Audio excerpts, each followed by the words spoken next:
사람은 누구든지 한번 태어나면 죽게 됩니다. 예수 그리스도를 믿던 믿지 않던 누구나 죽습니다.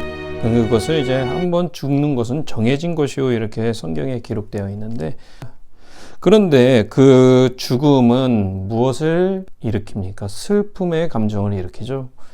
내게 가까이 있었던 누군가가 죽었다, 생명을 잃었다. 그래서 그 모습을 보면 어떻습니까? 슬픕니다. 눈물이 흐릅니다. 허전합니다. 그런데 그 어떤 상황을 누구나 겪어야 한다는 것, 이것을 원하던 원치 않았던 누구나 그런 상황에 놓이게 된다는 것이죠. 대부분 사람이 죽는 것, 그리고 어떤 절망을 하게 되는 것, 그것은 왜 그렇냐면 그 영이 어떤 죄와 사망의 어떤 영향력이 있는 것들의 영향을 받으면 그럴 때도 있다는 거예요. 그러니까 사람의 몸은 무엇으로 이루어져 있습니까? 3분설에 의하면 영, 혼, 육으로 이루어졌다고 말하고 2분설에 의하면 영혼과 몸이 있다라고 이렇게 말합니다. 그 누구도 육만 갖고 있다라고 말하지 않습니다. 영혼이나 또 몸이나. 근데 몸이 왜 죽느냐라고 했을 때는 영혼이 몸을 떠났기 때문에 죽는 겁니다. 그러니까 죽음의 원인이 단순히 어떤 사고나 어떤 불치병이나 병 자체가 아니라 영혼이 몸을 떠나면 죽는 거예요.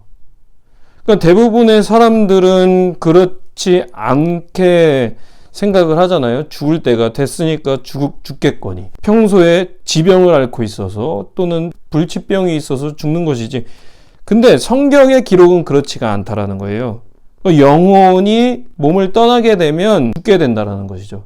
그러면 영혼을 누가 주관하느냐, 이것이 굉장히 중요한 거거든요. 사탄은 영혼을 주관하지 못합니다.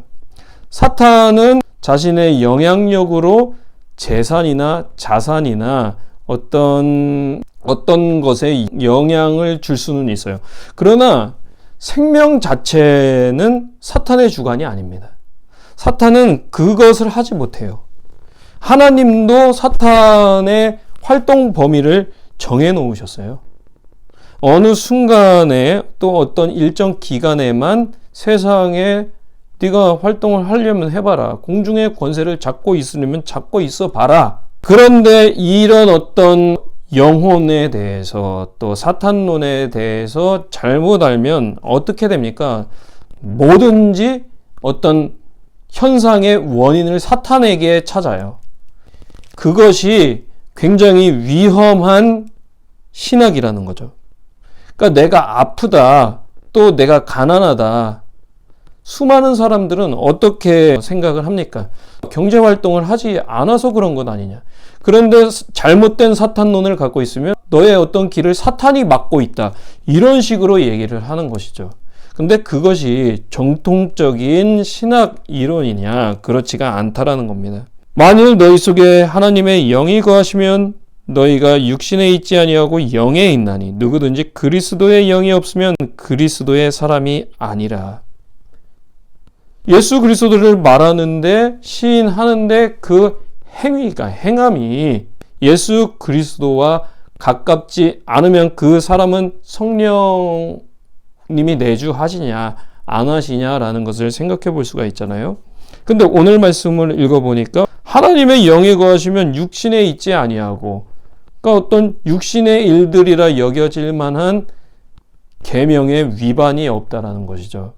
예수님의 하나님께서는, 그러니까 아버지 하나님께서는 간음하지 말라, 도적질을 하지 말라, 또 내 부모를 공경하라 말씀하셨는데 부모를 공경하지 않고 부모에게 폭행을 행한다, 간음을 행한다, 바람을 핀다, 또는 도둑질을 한다? 근데 예수 믿는 사람이 그렇다고 하면 그 사람이 예수를 믿는다고 말은 하지만 그 안에 성령이 없다라는 거예요.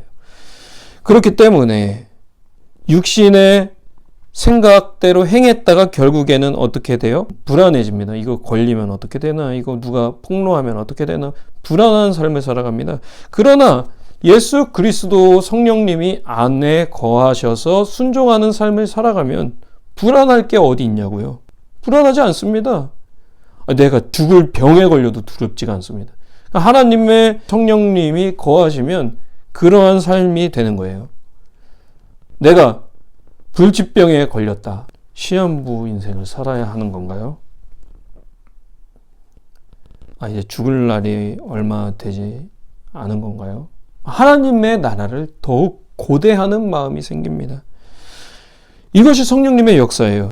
예수를 죽은 자 가운데서 살리신 이의 영이 너희 안에 거하시면 그리스도 예수를 죽은 자 가운데서 살리신 이가 너희 안에 거하시는 그의 영으로 말미암아 너희 죽을 몸도 살리시리라. 이것이 성경이 말하는 진리예요. 사람이 죽는 것은 정해진 것이지만 그 가운데서는 살아날 사람이 있고 죽을 사람이 있다.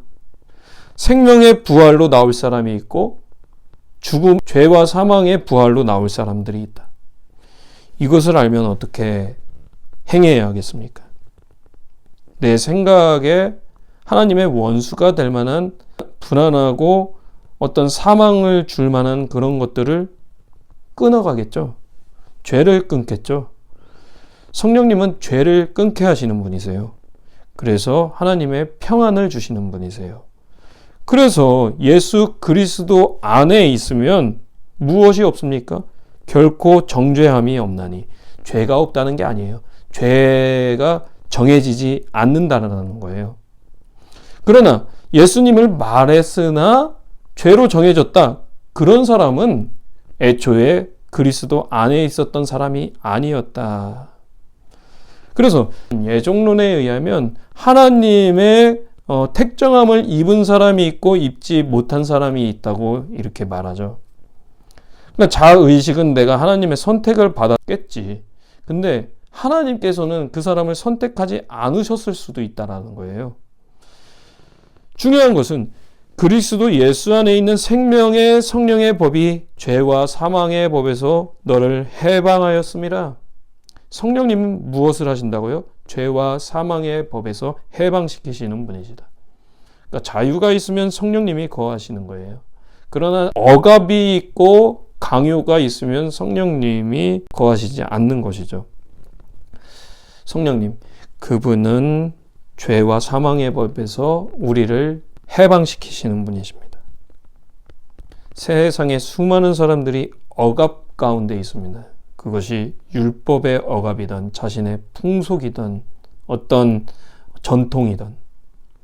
근데 그것 가운데에서 해방시키시고 죽을 소망이 아니라 산 소망, 생명에 대한 소망을 갖게 하시는 분이 성령님이시기 때문에 늘 그 성령님이 내주하셔서 다른 어떤 것이 다 날 떠나도 성령님이 내주하셔서 난 살 소망이 끊어지지 않는다. 그것만 있으면 됩니다. 그것만 있으면 어딜 가서 가난하게 살아도 사는 겁니다. 그러다가 예수님 오시면 예수님을 보게 되는 것. 그것이 그리스도인들이 갖는 유일한 소망인 줄 믿습니다.